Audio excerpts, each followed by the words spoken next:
Welcome to the Physionic broadcast, where we delve into the top health news of the month.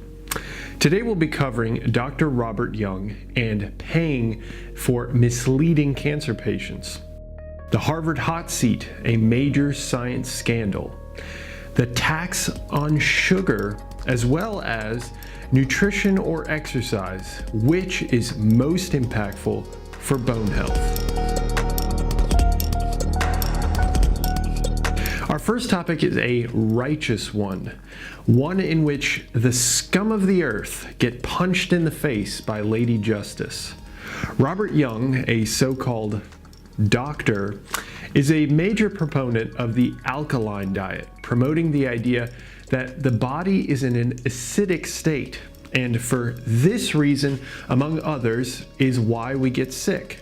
This is a hot button topic that got him incarcerated as he was found guilty of practicing medicine without a license, but has been a continuous self-imposed issue as he's been in trouble for numerous occasions for misleading or treading a fine line between truth and lie.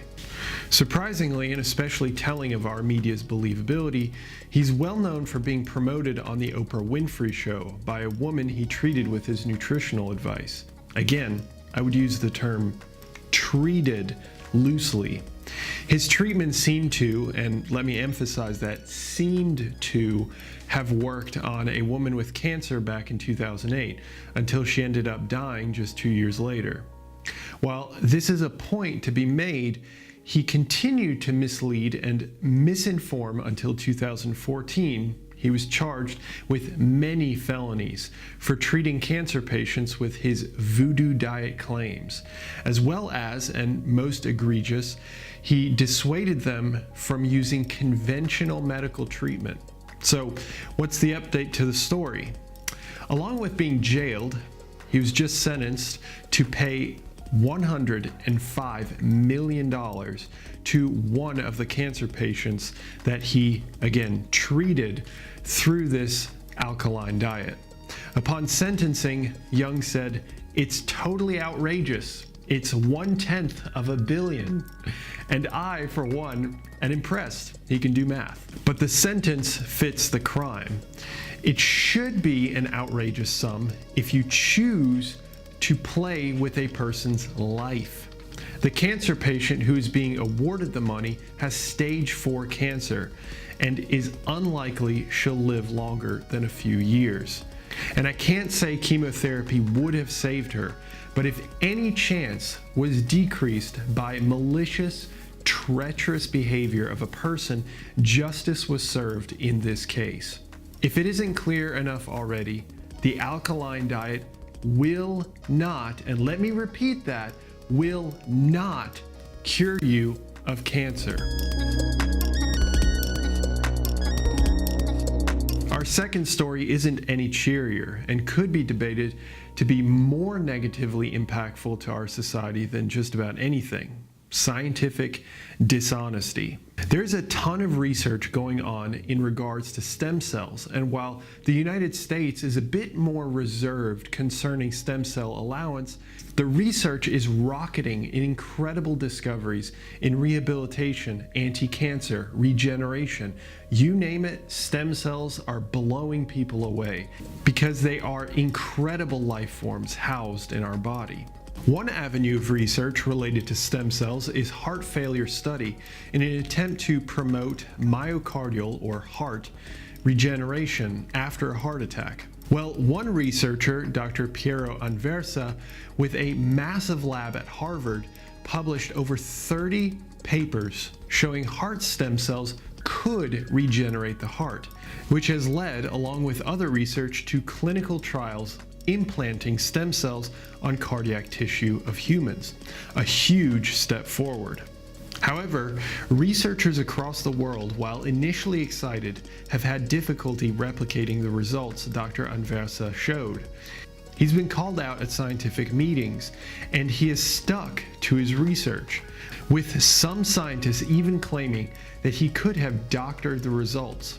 So, after a tug of war between this Harvard researcher and many other researchers, Harvard University Medical School decided to investigate their popular researcher and found out that the research community was correct. The data in the papers were altered to fit the hypothesis. A big, big no-no.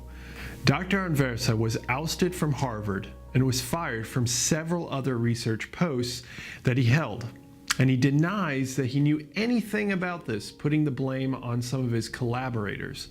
While plausible, as some labs have 100 members or more, it isn't an excuse. If you can't handle the size of your lab, you shouldn't be overextending yourself. Also, with findings this huge, with the world watching, it is your responsibility to comb over every data point as a principal investigator.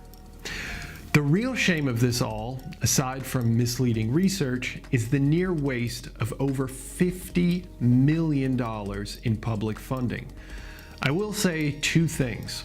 First, anyone can fabricate research findings at any time, so it is always best to follow the trend in research across several labs and publications before conclusively saying anything is scientific fact. Second, heart stem cell research is still ongoing and has shown promise, but not in the ways outlined by Dr. Anversa. To lighter news, well, sort of. I'd like your opinion, as with the other two stories, but definitely this one. Think about it as we go through this one.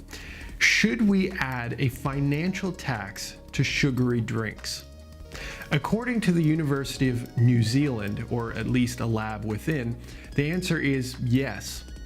A survey study investigating the habits of sugar-sweetened beverage drinkers versus non-sugar-sweetened beverage drinkers found that those who drink sugar-sweetened drinks are far more likely to eat fast food, consume dessert, and are less likely to eat a meal from scratch. Not only that, they are less likely to read a nutrition label. Other studies have investigated the effect of a sugar tax on consumption, meaning the soda would have a base price, yet be set at a higher financial price if the sugar amount within the drink is above a certain threshold. This has been employed in a variety of other countries, but the end result has been lackluster, with sales not being affected as companies have reformulated their drinks to meet the new criteria. As a quick aside, in the article, they mention that a tax on drinks will give some power back to the individuals to be able to make healthier choices. I think that's hilarious. So, with all that said, do you see a way to reduce sugary drink consumption? Is it necessary? Do you think raising prices will inevitably lead to people to regain their independence from the tyranny of cheap options? Let me know. I'd like to hear your thoughts. And our final story is related to health, nutrition, and exercise. Which is better for your bones, exercise or nutrition? I don't think it's a mystery that exercise and nutrition are incredibly important for our general health. And we also wouldn't have to suspend belief to understand that that extends to bone health as well. However, while we know exercise, especially resistance training, leads to greater deposition of bone, could there be a more profound benefit to nutrition? Well, according to a lab out of the University of Michigan, there's growing evidence that nutrition plays a retention-related role in bones. While still preclinical and mouse studied, their observations show that nutrition alone has a beneficial impact on bone formation and maintenance, even without exercise. By comparison to exercise, with a normal diet, one not optimized for bone health, exercise had less of a positive impact on bone health. Interestingly, if you exercise chronically, then stop, you maintain many of the adaptations of positive bone formation. So, by study standard, the stratification goes like this. Bone-centric diet plus exercise is best. Bone-centric diet meaning elevated calcium and phosphorus consumption, is second best, and exercise with a regular non-bone-centric diet is third best. Now, beyond the obvious of this being an animal study, I have almost no doubts this will translate to humans. But the qualm that I have is the type of exercise they used in the study was largely steady state, although difficult steady state. And those effects would be dampened compared to a true resistance training model, which is difficult to employ in animal models, but has been done with great efficacy before. Going forward, it would be nice to see them employ a resistance training model exclusively and compare to their same nutrition protocol. And with that said, this broadcast comes to an end. If you found this interesting or informative, let me know your thoughts, and I hope I have the pleasure of speaking with you in the next one.